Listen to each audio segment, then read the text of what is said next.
Good evening, everybody. You're watching the live Monica Makes It Happen Facebook show. 200 plus shows tonight. Such an important topic.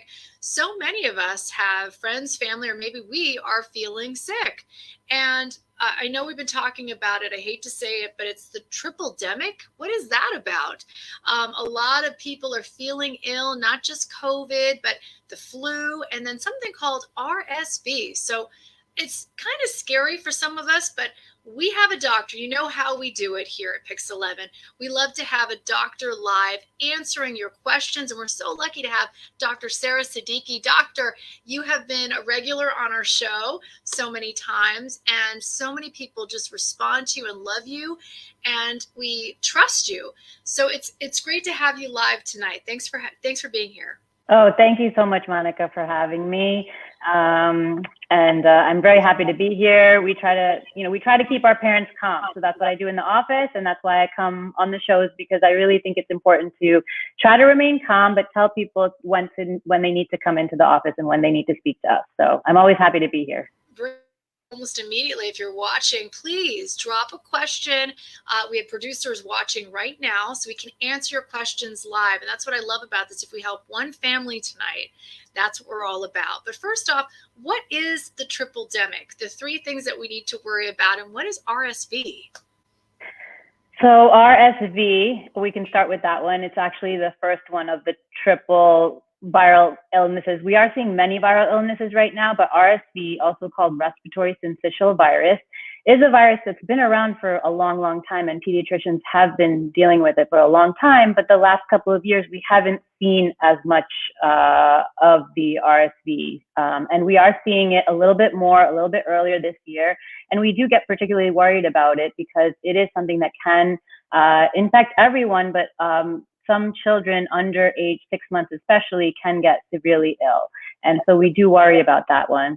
The other two that we're kind of seeing right now is the flu. We started seeing influenza A and B a little bit earlier than anticipated. And then we're also seeing some bouts of COVID-19 as well. So I think that type of, the triple-demic, I guess what we're calling it, is, scary for some people, because you don't want to have to worry about, we're already worried about things this past couple of years, but we don't want to have to worry about all three. But that's why your pediatrician is there for you. And that's why we're here to kind of, relieve some of the things that you may not know about it and kind of inform you.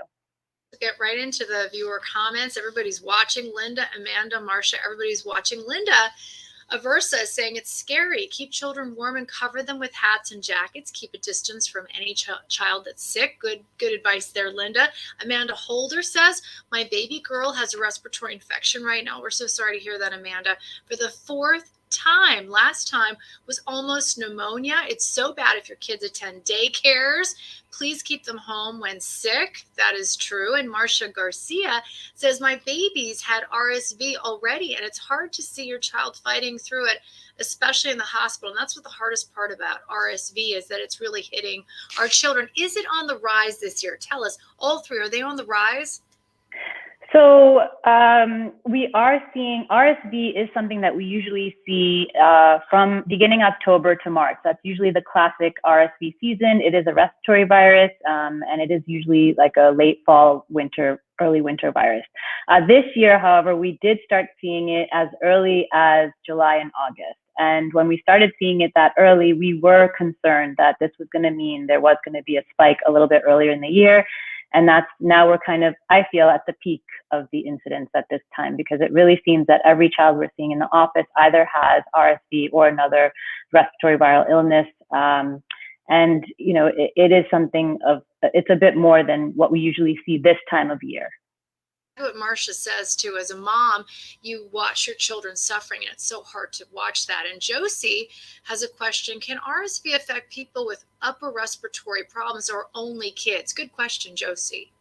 That's actually a great question. And RSV usually causes cold-like symptoms in adults and older children, but with people that have a history of asthma or COPD or other respiratory issues may present a little bit with more severe symptoms. The reason why we worry about RSV with younger children or younger infants is because their lung tubes or their lungs are a little bit smaller and kind of can get clogged a little bit easier with the congestion and a thick mucus that occurs. So with anybody that's older that also has issues with mucus production or getting rid of mucus, or they may be immunocompromised, they may have other medical problems, it could be a little difficult for them as well. So they should seek medical care as well if they feel like they're having trouble breathing heavy, breathing fast, or coughing a lot. What I love about the symptoms, that's what I want to hear about from you, doctor, is so many people want to know what the symptoms are. We heard the RSV symptoms. What about COVID and what about the flu? What are the differences? So they all of them are respiratory viruses. So the symptoms can be similar in terms of congestion and cough. With the flu, we do see more generalized body aches and pains. You will have a fever, although with COVID and RSV, you may have a fever. But with influenza, usually you do definitely have a fever. You have body aches and pains, and you can have some GI symptoms as well. So nausea, vomiting, some belly pain sometimes can happen with the flu, which usually does not happen with RSV.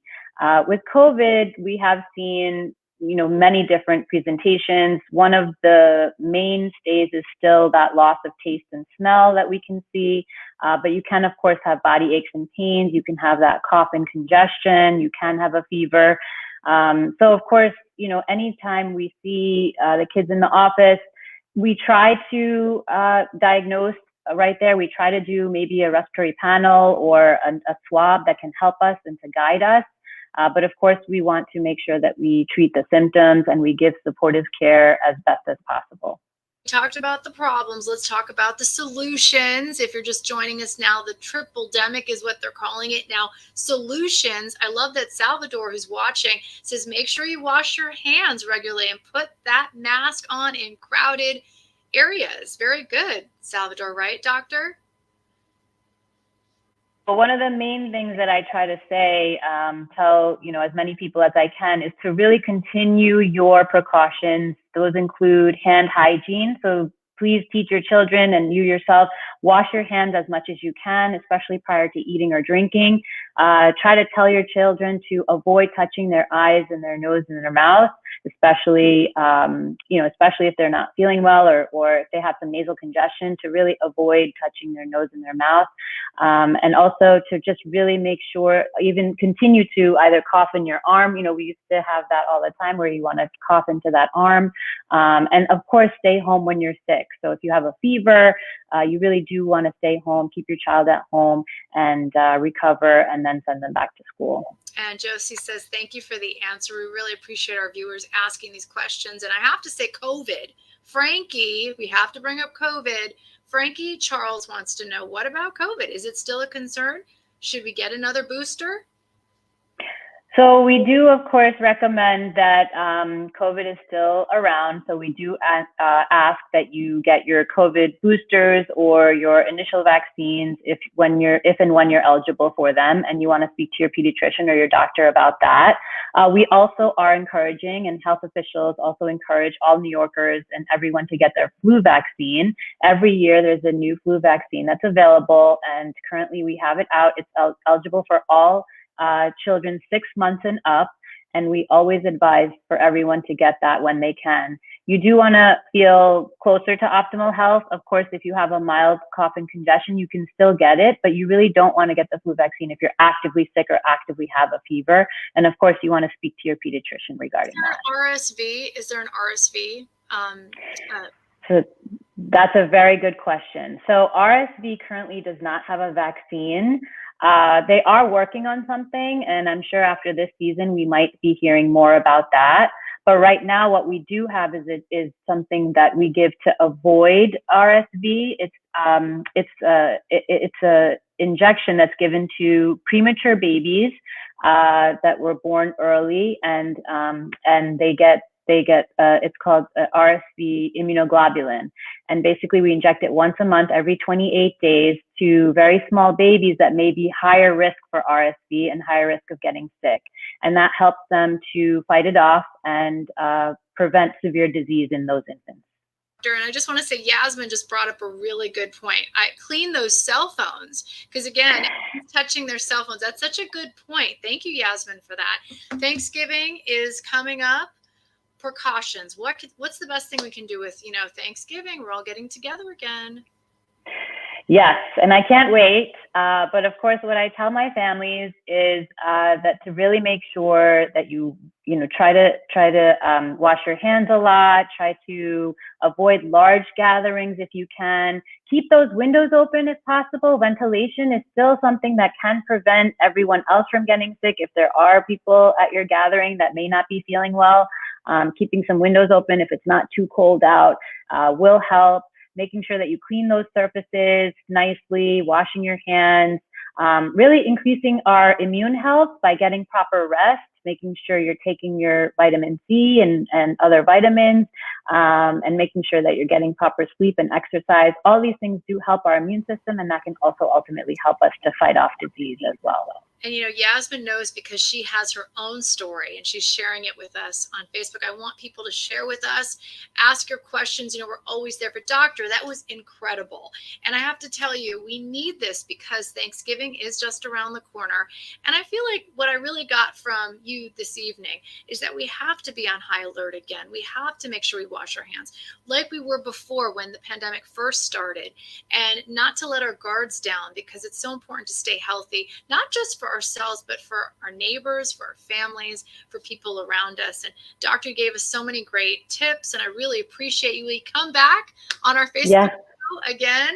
And to everyone watching with all these fantastic questions, remember, wash your hands, wear your masks, stay safe, and of course, happy holidays. We're here for you. And don't forget to watch Pix 11 News at 5:55, 6:55. We have a 4 o'clock show too, and 10 o'clock in the evening. And always reach out to us right here on Facebook if you need us. We're making it happen, and so is the doctor. Good night.